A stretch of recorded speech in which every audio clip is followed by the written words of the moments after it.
Hello, student. Myself, Shantapal. I'm an assistant professor in the Department of Pharmaceutical Technology, JISU University. So, today I'm going to deliver a lecture on the filtration and the clarification for the diploma first year student. The subject is Pharmaceutics 1 and the subject code is 1.1. So, let's see what we're going to discuss. So, in this session, we will discuss about the different terminologies that can be used for to memorize or the important terminologies for the chapter. And secondly, we will discuss about the theory of filtration. Then we will discuss the mechanism of filtration, then the factors that will affect the rate of filtration, and the later we will discuss about the type of the filtration. So the definitions are like the filtration is basically at first we have to know the process and we have to know the different terminologies that can be used for the filtration process. So the filtration is a unit is an unit process by which we can separate the solid from the liquid by passing it through a porous medium. Okay, porous medium, that means the medium that will contain some amount of pore. Okay, so the solid particles, the generally the purpose of this process is to separate the solid from the liquid. So due to having the larger surface area, solid particles they can be retained on the surface of the filter medium, but the liquid they are generally they can pass through through the porous medium. Okay, now the slurry means the suspension which are going to be separated. That means the suspension. The suspension, what do you know about the suspension? The suspensions are nothing but the is basically you can say them the two-phase system. Okay, now the or you can say them the biphasic system. So where the solid particles that can be suspended in the liquid medium, that means the continuous medium, the solid particles they are suspended in the liquid media, so that we can say them these are the biphasic system. That means they will contain two phase. The first one is the solid and the second one is the liquid. So the solid part will be suspended on the liquid media. So the suspension that will be or the suspension that to be filtered, that part can be known as the slurry. Now the second is the filter medium, which is the porous medium, and this will act as a backbone of the process, and this is the porous medium that can be used to separate the solid from the liquid. Okay, now the filter cake. So the another one definition is the filter cake, which is the solid part that will form a hard cake. Okay, so solid particles they are continuously depositing on the surface of the filter medium, and they will form a hard cake on the surface of the filter medium, and that cake can be termed as the filter cake.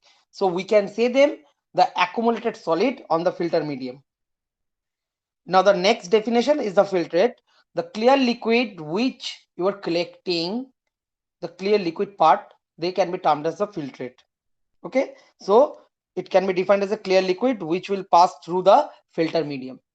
So filtrate will be our product, and the solid will form a hard cake on the surface of the filter medium, and the entire process can be termed as the filtration. So to complete or to perform the filtration in the laboratory, definitely we will need a funnel. So what is the purpose of the funnel? So they can hold the filter medium.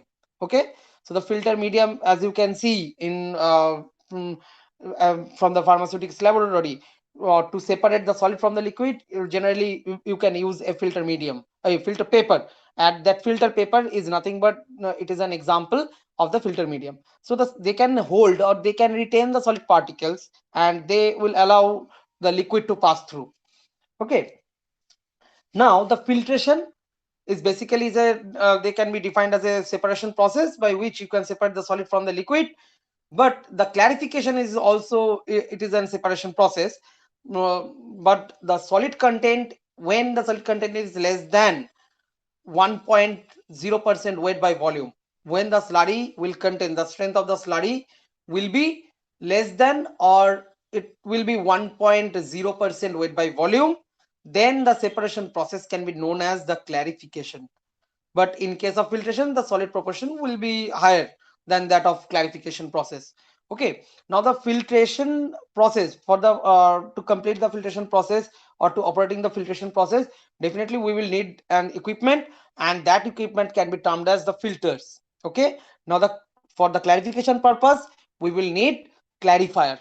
Okay, now this is the general procedure for the filtration process. So you need to pour the suspension over the funnel, and that funnel will contain a filter medium, so that they can hold the solid particle and they will allow the liquid to pass through, and after finally you can collect the filtrate. So this is the process of the filtration that we need to follow during our experiment. Now these are the applications of the filtration. So there are the filtration process can be widely used in the pharma industry or the biotech industry during the manufacturing of the sterile product. So there are some membrane filters. By using that membrane filter you are able to minimize the microorganism. You can able to inhibit, or you can able to separate the virus or the microorganism by membrane filters. Okay, and due to having the pores, due to the size of the pore is very less than that of the microorganism or the viruses. So during the manufacturing of the sterile product, so the filtration process is you can say them, it is also a sterilization process. Suppose a drug which is thermolabile in nature, and that drug is present in a ophthalmic preparation. So how can you sterilize by the heat method? So by when you are applying heat on that product, so that product will they can decompose. Okay, so we need a different type of sterilization process, like the filtration. So we can filter it out, so that we can able to inhibit the virus or the microorganisms by using a membrane filter.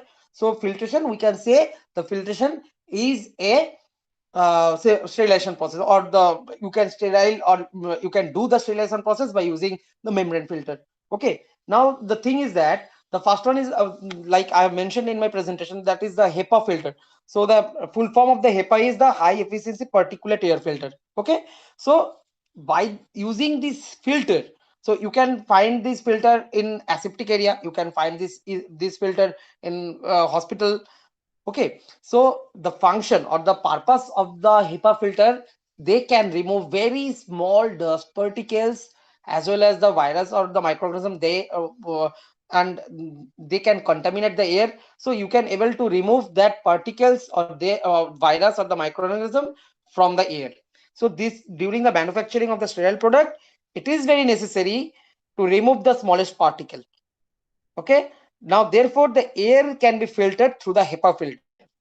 That means the HEPA means the high efficiency particulate air filter. So you can able to remove the dust particles from the air. So the only criteria, the main criteria of the ophthalmic product or the other kind of sterile formulations, they should be free from the foreign particles, or they should be free from the microorganisms. So by using the HEPA filter, you can able to remove them from your formulation.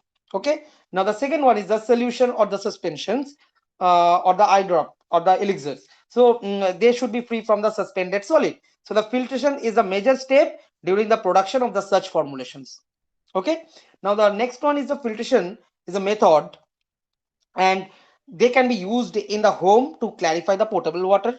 So you can install a filter in your home, so that you can take the clear liquid for consuming purpose. Okay, now the next point is the filtration is very necessary to separate the substance in the different chemical compositions. And the another one very important application of the filtration is the wastewater treatment. Okay, so on the industrial scale, the filtration can be used for the dewaxing of oil, and the filtration technique can be used to treat the sewage and the wastewater treatment. So these are the applications of the filtration in the pharma industry or any kind of biotech industry or the chemical industries. Now the next point is the mechanisms. So the mechanisms of the filtration, so there are the different type of mechanisms, like the straining, impingement, entanglement, and the attractive forces. So in case of the straining, so what will happen? So the particles which are larger than the pore space of the filtering medium, they can be strained or they can be retained out the mechanically. So while the particles are the smaller than that of the pore space, and they can be trapped within the filter. So you can see in your home also, okay, where during the preparation of tea, the the tea leaves, you can separate, or you can separate the tea leaf from the liquor by using a porous medium.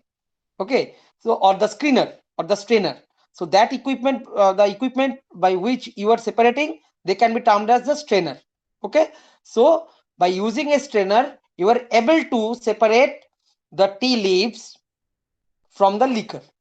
So the filtrate, we can say the liquor as a filtrate. Okay, now the next one is the impingement. So the solids that will having the moment of the move along with, also they can move along with the streamline flow of the liquid. If I place a filter medium just in front of the flow, so the solid particle will strike. That means is nothing but they will impinge with the filter medium. So thus the solids can be retained on the filter medium. Okay, now the next mechanism is the entanglement. So the particles will become the end to end, that means the entangled. So in the masses of the fiber of the cloths, or in the fine hairy surface of the porous felt, due to the smaller size of the particle than the pore size, thus the solids are retained within the filter medium. So in this mechanism, entanglement, you can find this entanglement in your classroom. So when you are removing the chalk, suppose you have written something in a blackboard, okay, and you are removing that written word, so from a duster, by using a duster, so what will happen? The dust of the chalk dust, they will settle on the surface of your hair. So that is the entanglement. Okay, now the next mechanism is the attractive forces. So here is nothing but the solids, they are retained on the filter medium as a result of the attractive force, and between the particles and the filter medium, as in the case of the electrostatic filtration. So this is the example. Now these are the four mechanisms by which the filtration can be done.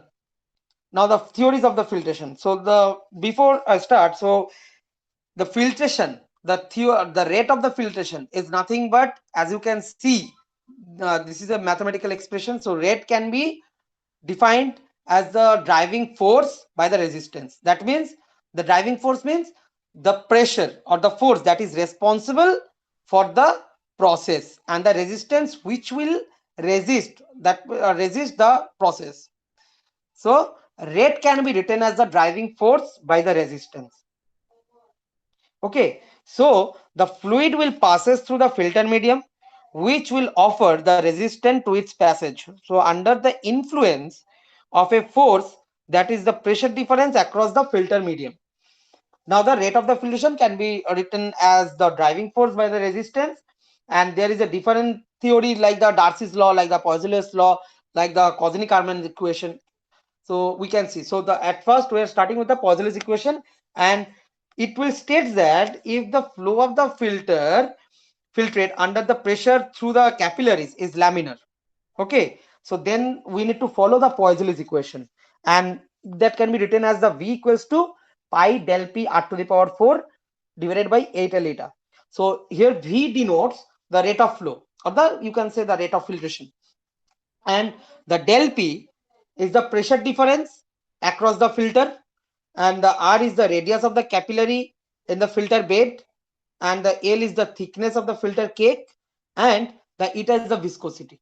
So you can see from the mathematical expression, or we can say from the mathematical expression of the Poiseuille's law, the rate of the filtration is directly proportional to the pressure difference, that is the del P, and the R, that is the radius of the capillary in the filter bed, and they are inversely proportional to the thickness of the filter cake, and the eta, that means the viscosity. So the rate of the filtration is inversely proportional to the viscosity of the filtrate. So we can say from the mathematical expression, so rate of the filtration, if we increase the pressure difference, then we will get the maximum rate of filtration. If we increase the radius of the capillary of the filter bed, then we will get the maximum rate of filtration. Now the factors, the parameters, those are inversely proportional. That is the L and eta. So L is the thickness of the filter cake. So the if the thickness of the filter cake increases, then the rate of the filtration will decrease. Now the and the eta is the viscosity of the filtrate. So the higher viscous liquid, we will get the lesser filtration rate. Okay, so suppose I have given you oil and water. The oil that is having the higher viscosity value, and the water is the lower viscosity, lower viscous fluid. Now we will get the maximum rate for the filtration in case of water. Okay, now we will the oil, their viscosity is very high. The viscosity is nothing but the force that will resist to flow of the fluid. Okay, now these are the factors that can affect the rate of filtration. Now moving towards my next slide, which is the Darcy's law. So as per the Darcy's law, when the fluid flow through a porous material such as the filter cake, so then the flow of the rate will relate to the pressure drop that will causing that the flow of this process, and this process can be described as the Darcy's law. And the mathematical expression of the Darcy's law is a V equals to K del P by eta L. So K is the permeability coefficient, which the permeability can be defined as a flow rate of the liquid, which will having the unit the viscosity across the unit area of the cake and the unit thickness under the pressure difference of the unity. So the SI unit of the permeability is the meter square, and the A is the surface area of the filter medium or the porous bed, and the del P is the pressure difference, and eta is the viscosity of the fluid or the filtrate, and the L is the thickness of the filter cake. So we can say the rate of the filtration is directly proportional to the permeability coefficient. The rate of the filtration is directly proportional to the surface area of the filter medium and the pressure difference, and the rate of the filtration is indirectly proportional to the viscosity of the filtrate and the thickness of the cake. So this is all about the Darcy's law and the Poiseuille's law. In my next class I will discuss further. If you have any question, feel free to ask. Thank you for being with me.